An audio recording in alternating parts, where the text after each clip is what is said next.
Yeah.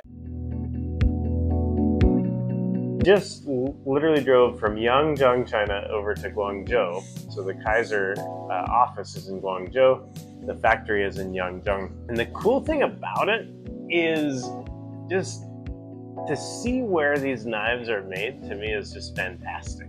You get a huge kick out of, like, there were a whole bunch of sheepdogs sitting there and getting built. And it's really neat to see the lines that, the production lines that my friends' knives are coming off of, and my own knives. So the Lander 2 and the Lander 3 are all made in the Kizer factory in Yangzhou.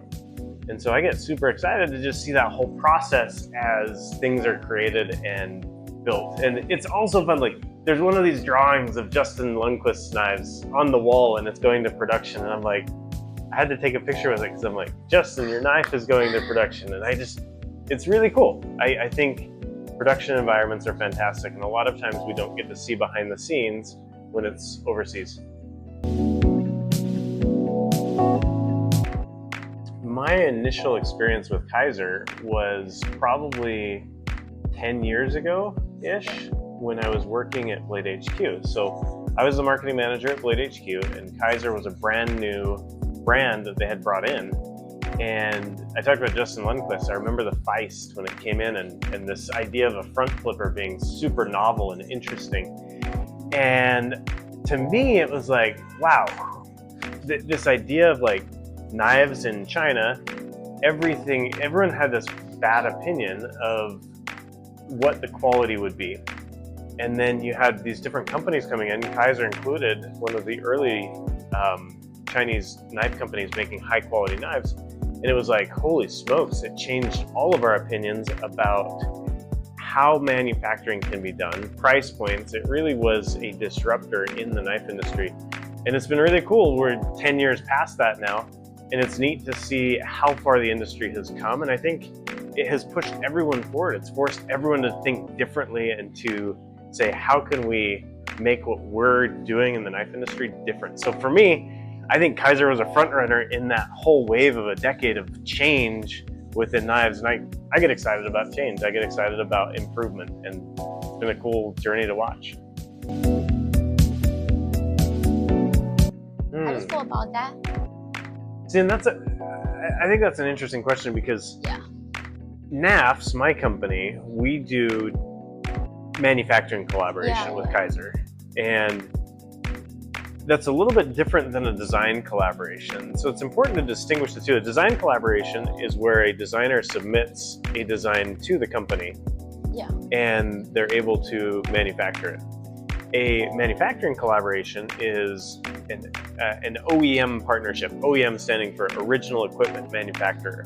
And the OEM comes in and makes the knife. I have to handle the warranty and returns and all of that. Where a design collaboration, you basically hand it off, and there's an agreement where the designer gets a portion of the revenue. So for me, I get excited about the fact that we've done some cool stuff with NAFS, and we have more cool stuff in the pipeline. Literally today, I was sitting down with Azo, the lead designer at Kizer, and we're talking about what's coming next. And we have this project that is really weird and funky, and we had to sit there and like look at it, and Azo's looking at it, and Ty's looking at it, and we're like, okay, if we move this around and change this. I love the collaboration process where we can say, what if? And then Azo says, I think we could do that. I was watching his wheels spin, and he's like, okay, I think we could manufacture this here and move that there. And that to me is what I get really excited about, is collaboration when it comes to a wild idea, and then you partner with somebody who says, yeah, we can make that wild idea reality. That is the coolest part. Oh, it's such a good question. Like, what is the future of the pocket knife industry? So I've been in pocket knives for 13 years now.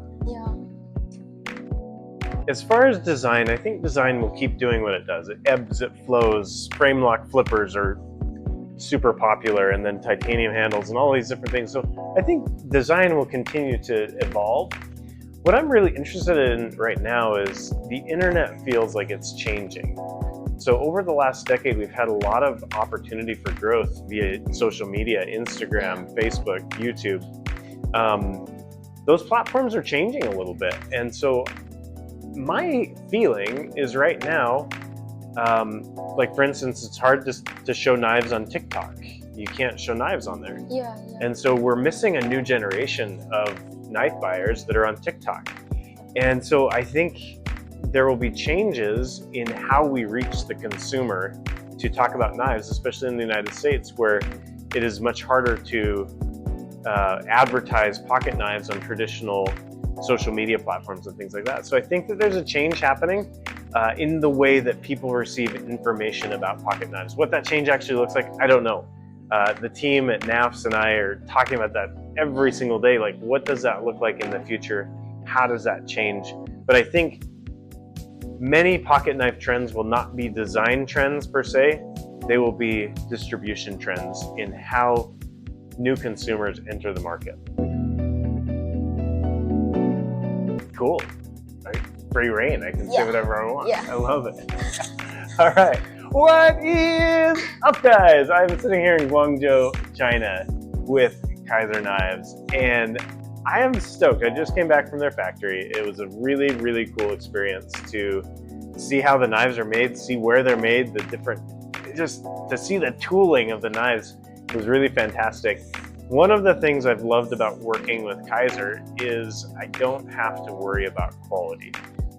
Meaning, when we get a box of knives, yes, we're doing QC on our side at NAFS, but at the same time, we know that they're darn near perfect every single time. So we get excited about that. Kizer has been a really fantastic OEM partner. Love working with them.